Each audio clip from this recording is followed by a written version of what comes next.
What is going on, folks? Ted from Nerd Immersion here, and let's talk about spells on this Top 10 Tuesday on a Wednesday. My patrons voted, and we're going to be looking at top 10 5th level spells for D&D 5e. 5th level, I think, is a really sweet spot of spells. I think when you get to level 9, you're feeling pretty good about it.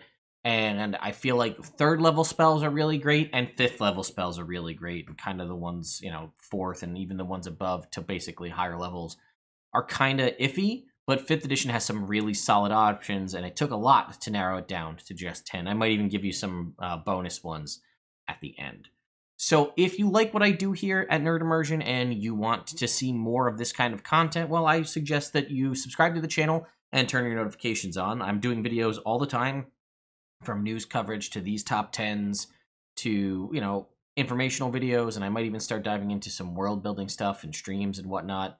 I'm also doing a giveaway of Candlekeep Mysteries, 2 of these limited edition copies and 1 of the standard. That giveaway is ongoing right now. There's links in the description for that. So, again, rules are they have to be official 5e published spells that are 5th edition, or sorry, 5th level rather, and that's it. Number 10. Legend lore. Now, maybe it's just because I'm a DM, but more often than not, Legend Lore is a great spell because, in my mind, it's the DM's tool, right? This spell is a great way to allow your players to get the information that you want them to have without possibly having to go through some sort of long expository dialogue, by having somebody explain everything to them, or just trying to give them the knowledge. This is a way that they can stumble upon it for themselves, and I'll give you an example of what I mean. But basically, it's got pretty wide range of use, right? Bard, Cleric, and Wizard can all use this, and it is 10-minute casting time. It does have a material component, which is incense, worth at least 250 gold, which is consumed by the spell, and then 4 ivory strips of at least 50 gold each. Those do not get consumed from the looks of it, though. And then basically name or describe a person, place, or object. The spell brings to your mind a brief summary of the significant lore about that thing. Tales, forgotten stories, even secret lore that's not widely known. If the thing you name, the only problem is this kind of the vagueness of this. If the thing you named isn't of legendary importance, you gain no information.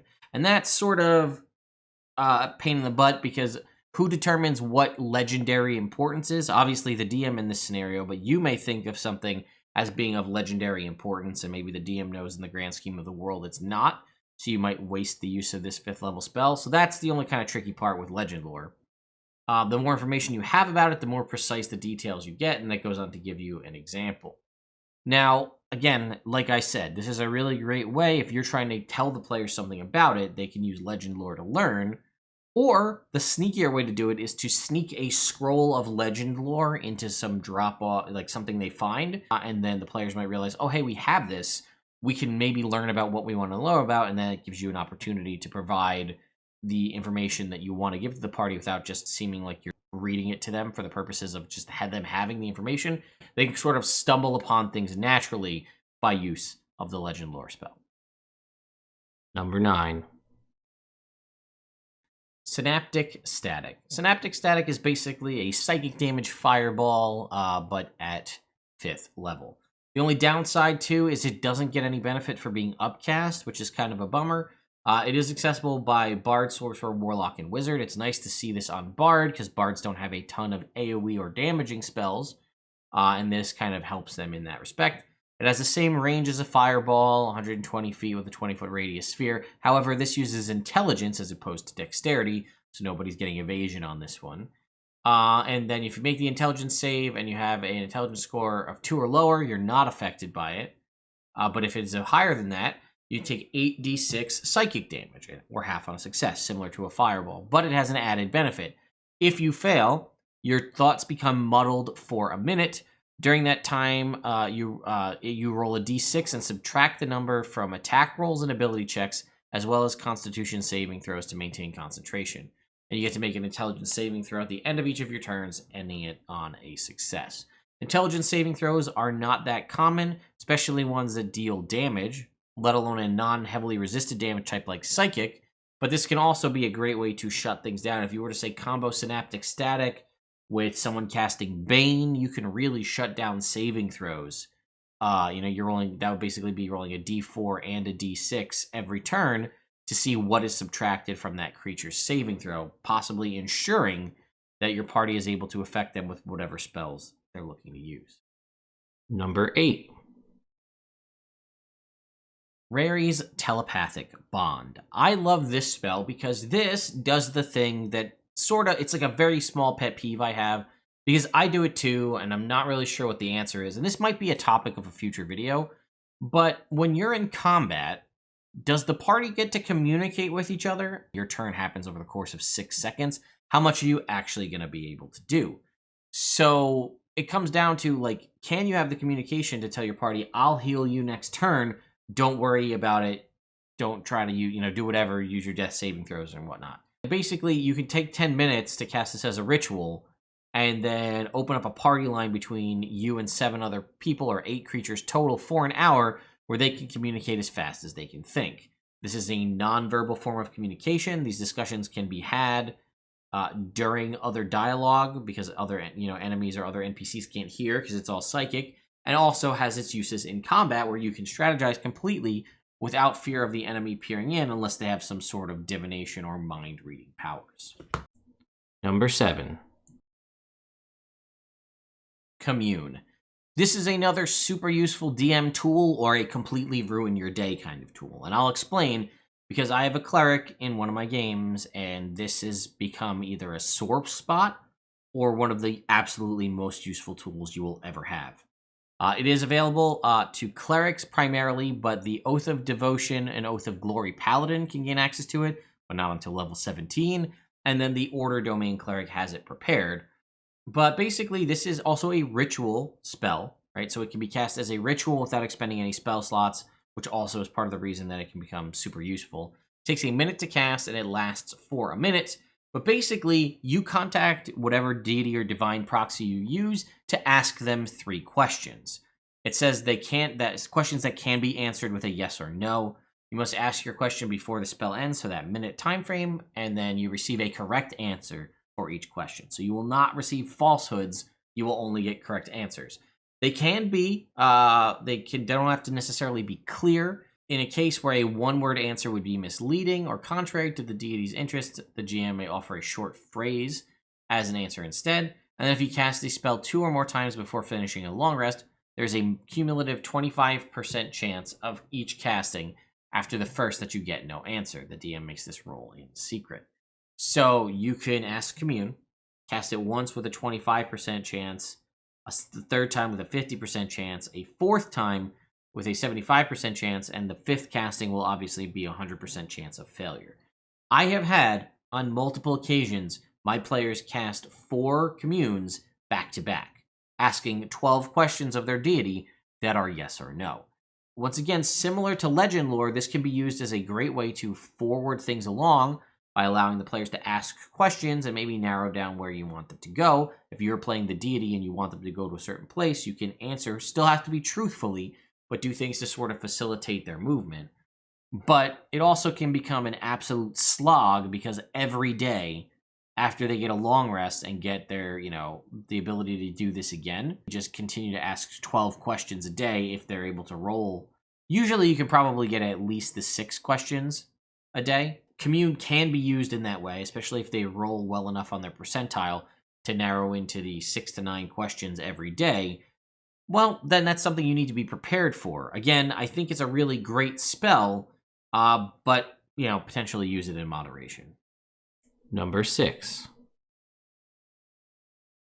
Danse Macabre. And this is probably the closest thing anyone will ever get to playing a true necromancer in 5th edition. This thing has a casting time of 1 action, a range of 60 feet, and has a duration of an hour, and it basically lets you have all the minions you've always ever wanted to have. Energy leaps from your fingers, and 5 small or medium corpses you can see within range animate under your control. They are either zombies or skeletons. Use the stats in the monster manual, and they gain a bonus to their attack and damage rolls equal to your spellcasting ability modifier. This is only usable by warlocks and wizards, not even any other subclasses. You can use a bonus action to command the creatures you make with this spell, issuing the same command to all of them. To receive it, they have to be within 60 feet, and you decide what they do. Once an order is given, they continue to follow it until their task is complete. Creatures under your control are under your control until the spell ends, after which they become inanimate once more. So if you think about that, and you're able to manifest 5 corpses into either skeletons or zombies, they're all going to add your spellcasting ability modifier to the attack and damage roll. And basically, as a bonus action, you are making 5 separate attacks on top of whatever you're doing for your action, right? You cast this spell as an action the first time, and then it's basically just up in concentration. You use your bonus action to have all of your minions attack, and you still have your full action to do whatever you want. I think it's pretty cool. I'd like to see more stuff like this, and I'd love to actually see a full-blown good Necromancer full class. Number 5. Hold Monster. If you've ever enjoyed the benefits of Hold Person, being able to lock someone, or in some cases multiple someones, down, paralyze them, and have your party absolutely massacre them, well, Hold Monster is that, but for everybody, not just humanoids. So it has pretty much the exact same parameters as Hold Person. It is an action, it has a range of 90 feet, it is concentration for a minute, and rather than saying choose a humanoid within range, it says choose a creature. So they have to succeed on a wisdom saving throw or be paralyzed for the duration. Does not work on undead. And at the end of each of that creature's turns, they get to make a wisdom saving throw. On a success, it ends, and it has the ability to be upcast. For each level above 5th, you can target an additional creature. Just as a reminder, paralysis, they can't move or speak. They automatically fail strength or dexterity saving throws. All attack rolls against that creature have advantage. That's range, melee, and spell. And then any attack that hits a creature within 5 feet, that means spell attacks or melee attacks, or even, in theory, ranged attacks, right? Any attack roll that hits them within 5 feet is an automatic critical hit. So again, normally if you're within 5 feet of someone and you're shooting them with a bow and you don't have any feats or things that let you get around that, that attack roll would have disadvantage. But this attack roll has advantage from them being paralyzed, and if you manage to hit, it's an automatic critical hit as long as it's within 5 feet. It seems kind of silly to me. I've always thought it was kind of silly how I could be 10 feet away with a glaive and hit you melee with the glaive, but it doesn't matter. I still have, it's a regular hit if I hit you with my glaive from 10 feet away, but if I take a 5-foot step forward and then hit you again with my glaive, it's a crit. Same thing with shooting somebody with a bow from 5 feet away versus 10 feet away. In the real world, the reasonable chance of you missing with either of those when someone can't move is slim to none. But that 5 feet difference just makes all... Maybe that's a topic for a future video. I don't know, let me know your thoughts. Number 4. Passwall. I've used this one personally in a couple games, and Wizard is pretty much the only person who has access to this consistently. As you can see, Circle of the Land Mountain Druids have it, as well as Armor Artificers. But if you've ever found yourself in a scenario and going like, damn, I really wish there was a door here. Well, this is the spell that literally makes that for you. It is an action, a range of 30 feet. It has a duration of an hour. And basically, it says a passage appears at a point of your choice that you can see on a... And it doesn't really care about the type either, right? Wooden, plaster, or stone, such as a wall, ceiling, or floor. It lasts for the duration of an hour, non-concentration. You choose the opening's dimensions up to 5 feet wide, 8 feet tall, and 20 feet deep. It creates no instability in the structure surrounding it. And when the opening appears, any creatures or objects... disappears, rather, any creatures or objects in the passage are safely ejected out to the space nearest on which you cast this. So again, you find yourself in a dungeon and you're like, the treasure's on the other side of that wall. Passwall. Boop. As long as that wall that you're trying to make the passage through is less than 20 feet thick, which, let's be honest, if you're in some sort of structure, whether it be dungeon, building, sewer system, maze, what have you, a 20-foot deep passage will more than likely be enough. The only time I can see that not being the case is if you're literally just underground in a cave or something like that, and you're like, I hope the surface is within 20 feet. I'll make a hole straight up. That's something else to consider. It happens on a surface. It doesn't have to be a wall, it can be the ceiling. And again, as it points out, it does not cause any structural instability. So you could be 20 feet down underground in the earth and make a up to 5 feet wide, 8 feet tall, 20-foot cylinder hole through all the way up to the surface. And this could be like a completely like it's basically like a thin layer, and you just make a hole right in. And like if you stepped on this side of the hole or that side of the hole, you'd fall through. But it has no, like, normally, but this is now structurally sound, the passageway that you've made. This is an amazing get out of jail free card. It is also an amazing way to just wreck your DM's day if they don't know you have this spell prepped. I've done this. We were teleported magically into a room with seemingly no way out. And my next question to the DM was like, how thick are the walls in the room? And he's like, I don't know, 10 feet thick. And I was like, cool, I make a door and we go through that way. And he's just like, what? I was like, yeah, I cast Passwall. Lasts for an hour. We just go through the door and move on. And it actually happened that there was another wizard in the party, and we both had Passwall prepped. So we just basically used that to tunnel our way back to where we were going by chain casting Passwall. Because once again, it is 1 hour duration, non-concentration. So I can cast Passwall, make myself a 20-foot, and that's the other thing, I didn't even mention that. It doesn't have to be terminating to something, right?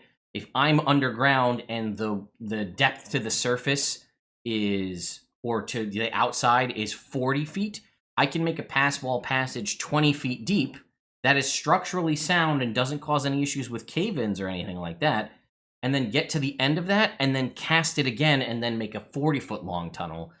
And as long as I have spell slots from 5th level up to 9th, I can chain tunnel my way anywhere I need to go. And again, if you happen to have somebody else in the party who can cast it as well, or scrolls of Passwall, you can just go to town and tunnel through whatever surfaces you want. Because again, it doesn't make you make a saving throw. It doesn't make you make an ability check. It just makes the tunnel. End of story. My only small little downside, and it's not even really a big one, is that I believe in older editions, if the Passwall closed and people were in it, they were essentially trapped in it. And I only go off of that from one of the Drizzt novels that happens at some point where someone casts a Passwall tunnel. The good guys run through the tunnel, and while the bad guys are running through it, they close the Passwall and just kill them all. And that is extra fun, but maybe in 5th edition, they're like, we're already ruining your DM's day enough. We also don't need to allow you to kill the entire enemy force with one fell swoop. Swell foop. There you go, Internet. I'm tired. Sorry, guys. Number 3. Steel Wind Strike. I fell in love with this spell the first time I saw it when it came out in Xanathar's Guide to Everything, and it is still, in my mind, one of the coolest spells. It is 100% live your anime dream, where your protagonist does that thing where they teleport all around. Now, the only thing that would make it more anime is if you could do all of the attacks against a singular target, but still, pretty awesome. So it's an action to cast. It has a 30-foot range. Unfortunately, only usable by rangers and wizards. At least rangers get it, but this again won't be until level 17. But you basically flourish some weapon that's worth at least 1 silver piece, and then you vanish to strike like the wind. So again, picture any anime where the protagonist has the ability to move so fast that they leave either after images or disappear. And basically, it's choose 5 people within 30 feet, and you teleport next to them. You make your melee spell attack, so this will use your spell attack modifier. So again, useful for something like a wizard. And then if you hit them, it does 6d10 force damage. Now, this is a melee spell attack, so it can crit them and then do 12d10 force damage. This is also an attack roll, so it's affected by anything that may, if you have magic items or abilities that boost your attack, your melee spell attack rolls, if they're under the effect of something that gives you advantage, whether fairy fire or otherwise. Again, the ideal scenario is somebody locks down a group with Hold Monster or something like that, and you Steel Wind Strike each one of them, auto-critting, dealing 12d10 force damage to each one. And it also has the fun fact that you can then teleport to an unoccupied space you can see within 5 feet of one of the targets you hit or missed. So you can, teleport around 30 feet to 5 different enemies to attack 5 different enemies, and then make a final 6th teleport to put you next to somebody else that you either hit or missed. And again, depending on where you land in the initiative order, this can also be strategic placement-wise to allow you to teleport all around. Not that I recommend you doing this to one of your allies, but it's a potential option as well. You could use it to potentially attack an ally and use it as a means to teleport yourself away from the enemies. Obviously, if you hit, you have to deal with the after effect there. But yeah, it's super good. I got a chance to use this one time in a campaign, and no one had seen it happen before, and it blew everybody's mind because we happened to have 5 enemies, and I was able to just teleport around, and I managed to hit every single one of them and just roll that 60-10 damage 5 times in a turn. It just blows people's mind that you can do this.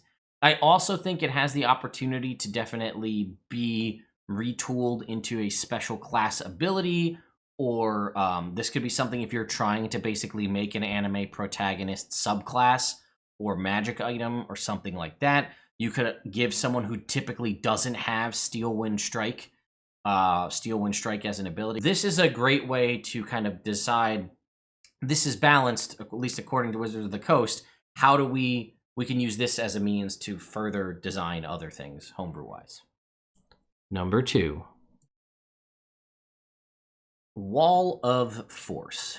I also didn't realize that this ultimately turned out to also seem to be a list of spells that will totally ruin your DM's day. But guess what? Wall of Force is another one of those. As seems to be the case with a lot of these, it's primarily only found on the Wizard, though Oath of Redemption Paladin, Artillerist, and Armor Artificer both have access to this spell. And this is another one that can completely allow you to null and void traps or shut down an enemy to a frustratingly difficult level. So let's talk about why. So it's an action that has a range of 120 feet and 10 minutes concentration duration. So you spring this invisible wall. Mind you, that's something I feel like often gets overlooked when people cast it. Wall of Force is completely invisible. If you don't know that it's there, no one knows that it's there. Like, this is very much like the cartoon or TV show where people walk into a glass door or something like that. It is completely invisible, like a mine box. You can't get out of it. You don't even know that it's there. It appears in any orientation you choose. You can have it be a horizontal barrier or a vertical barrier, a horizontal barrier, or, set it at some sort of angle, and we'll talk about that. It can be free floating, so it could just be 120, it could just be up in the air above your characters, free floating in the sky. Again, completely invisible. Nobody knows that it's there. It could be a complete vertical plane. It could be an angle, or it can be resting on a solid surface, which, again, I'll talk about in a second. You can also choose to form it into a hemispherical dome. So rather than just a plane, it is now a bubble that you can then be inside, or trap something inside. With a radius of up to, the dome can have a radius of up to 10 feet, or you can shape a flat surface made of 10 by 10 foot panels. So you can take a 10 by 10 foot panel and you could basically make a big cube and then have extra space if you want, or again, turn it into a bubble. Each panel must be contiguous with another panel in any form, and the wall is only about a 1/4 inch thick. Again, invisible, but a 1/4 inch thick. It lasts for the duration of 10 minutes. If the wall cuts, this is the big one, if the wall cuts through a creature's space when it appears, the creature is pushed to one side of the wall. The caster gets to choose which side. We'll talk about that. Nothing can physically pass through the wall. It is immune to all forms of damage, and it can't be dispelled by dispel magic. The only seeming way to get rid of it is a disintegrate spell, which will destroy the wall instantly. The wall also extends into the ethereal plane, blocking any travel through it. So if your characters have the ability to teleport via the ethereal plane or go into the ethereal plane, ghosts, even things like that, too bad, doesn't work. So, ways I've used and seen Wall of Force used. We went into, and in one game I was in, we had a wizard in the party, and there was a massive lava pit, about 100-foot long lava pit with a rickety bridge in the middle, like a rope bridge, like the typical thing you're gonna worry. Oh, we're gonna fall in the lava. The wizard just says, "I cast Wall of Force," and I link my 10 by 10-foot panels in a line, 100 feet long, and he just spanned the entire gap of the lava room, and we just walked across it with no problems. Completely subverted all of the issues of, are we going to have to fly? Who's going to fall in the lava? Nope, just walked straight across. To that same point, you can use it to build a ramp. It says it can be done on a diagonal. You could put it down at the base of a castle or something, and a 100-foot long ramp up on a 45-degree angle, and you guys can just walk right up it and walk into the castle. That also works in reverse because, yet again, remember, it's invisible. You could do this and have it as a means to live out your ultimate Donkey Kong fantasy where you're in the castle and you make a 100-foot long ramp leading down for you to roll boulders, flaming pots of oil, whatever you want, down onto the enemy forces waiting below. And then when they start to run up the Wall of Force, dismiss it, and then they all drop down and take falling damage. The shunting people to one side or another is just the worst thing as a DM, because you could make that hemispherical dome if you wanted, and I cast it between me and you, and I choose that you get shunted inside the dome and that me and my party get shunted outside the dome. You are now trapped in a Wall of Force that you cannot get out of by damaging it. You can't teleport out via the ethereal plane, and you can't dispel it. You're stuck in it unless you have Disintegrate or some other means of travel that doesn't involve the ethereal plane. A super brutal and cruel way to do it is to summon it on a planar thing rather than the dome, on a plane, but summon it at like waist height, like right about your waist, and then shunt your party on top of it and the enemies below it, basically bisecting them with this Wall of Force. They are now trapped between the floor and a Wall of Force to the point where they basically can't move because they're stuck underneath it, and your party just literally walks over the enemies and out of the room. Again, 10-minute duration, completely invisible. This can also be a way to force funnel people into a trap that you've set by setting up your cube so that the only way they can come through is one 10-foot cube area, so they have to funnel in.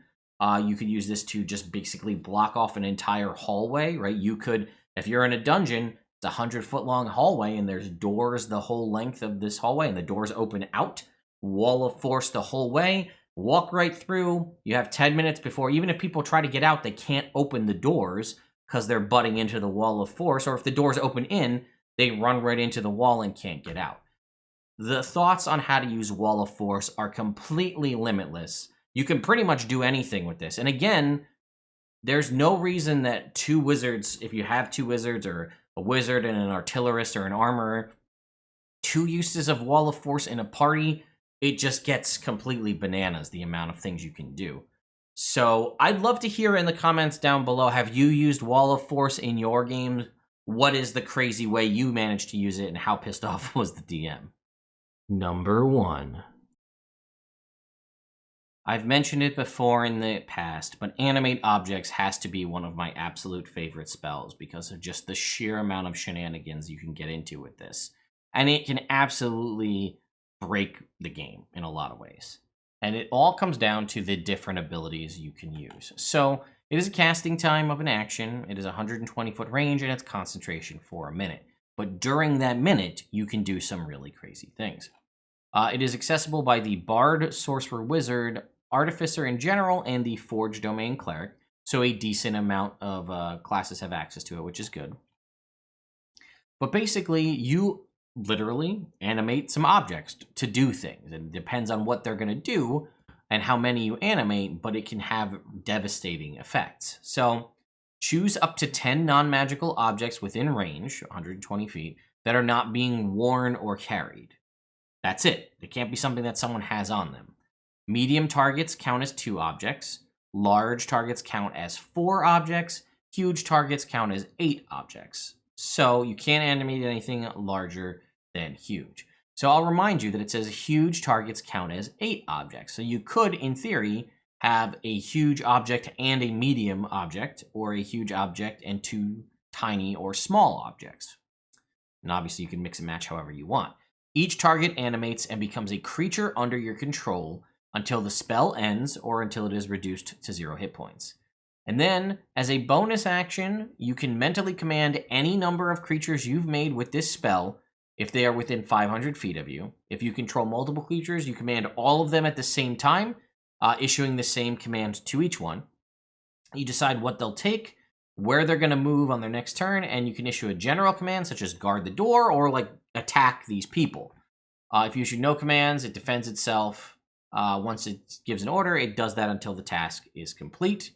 It is a construct with this table's worth of hit points and whatnot here. We'll talk about that. It has a speed of 30 feet. If it lacks legs or other appendages to use for locomotion, it just has a fly speed of 30 feet, and it can hover. If the object is secretly attached to a surface or larger, securely attached to a surface or larger object, such as a chain bolted to a wall, its speed is 0. It has blind sight with a radius of 30 feet and is blind beyond that distance, but that means it can see invisible creatures, see through smoke, things like that. When the animated object drops to 0 hit points, it reverts to its original form. If you command it to attack, it makes a single melee attack against a creature within 5 feet. It makes a slam attack with an attack bonus and bludgeoning damage determined by the size. And the GM can rule that objects inflict slashing damage or piercing damage, right? Like if it's a knife, a butter knife or a steak knife or something, it probably does slashing damage as opposed to bludgeoning damage. And it also has the ridiculous benefit that you can upcast this to summon even more things. So at 6th level, you animate 2 additional objects. And again, for each slot above 5th, it's 2 additional objects animated. So let's take a look up here. Now, I feel like more often than not, most people go for the huge one, right? It has 80 hit points. It only has a 10 AC, but it has a strength of 18, a dex of 6. It has a +8 to hit and does 2d12 plus 4 damage, okay? That can do that once a turn. It also has an 18 strength, so if your party is lacking someone with strength, you could animate like a huge statue or something like that to break down a door, to deal significant damage with 2d12 plus 4. It has a bunch of serious options that you can use it for. But in my mind, the best way is to summon tiny objects, and as many as you can. Tiny and small count for the same amount, but the difference is huge, right? The AC of a tiny object is 18. The highest of all of these, 2 higher than a small size. There's only a 5 HP difference. The strength is low, but the dexterity is 18, but it has a better to hit of +8 to hit and does a d4 plus 4 damage, whereas the small objects do +6 and then a d8 plus 2. So if you were to use it right as it's designed, as it without upcasting it, you could summon 10 tiny objects that as a bonus action on your turn, you have 10 chances to roll a d20 with a +8 to hit, dealing a d4 plus 4 damage. If you're fighting things with low AC or you manage to roll well, you could, as a bonus action, every turn for a minute, do 10d4 plus 40 points of bludgeoning damage to one creature or several creatures from your animated objects. Reminder that this is all done with your bonus action, leaving you to still have your initial action to cast spells or do whatever you'd like. If you upcast this number can go up by an additional 2 objects per casting above 5th level, allowing you to summon significantly more of these if you want to blow a really high level slot and just have an entire army. And if you pick something that does not have legs or appendages, they can fly with a 30-foot fly speed. So this could be a bag. It specifically says legs or appendages. So even if you were to say take a bag of marbles, marbles don't have legs or appendages. They can fly. Coins, forks, spoons, whatever. Something small you can keep on your person. You want to live up your Gambit fantasy? Take a deck of playing cards. You pull them out, you throw them into the air, cast Animate Objects. They now have 20 hit points, an AC of 18, and can fly around with a 30-foot fly speed. This can also, I mean, that removes the opportunity for things that can fly. You now have an opportunity to send an army after them. And again, on my turn, I can still use my action to cast Fireball, Chain Lightning, whatever I want, and then, oh yeah, my bonus action let me make my 10 attacks with my army of small objects. That's just purely combat related. You are animating this object and it is 100% under your control. What if it's a door? Okay, so it doesn't have any movement speed because it's secure, but what if the door is locked and you don't have a rogue in your party? Well, the door is 100% under your control.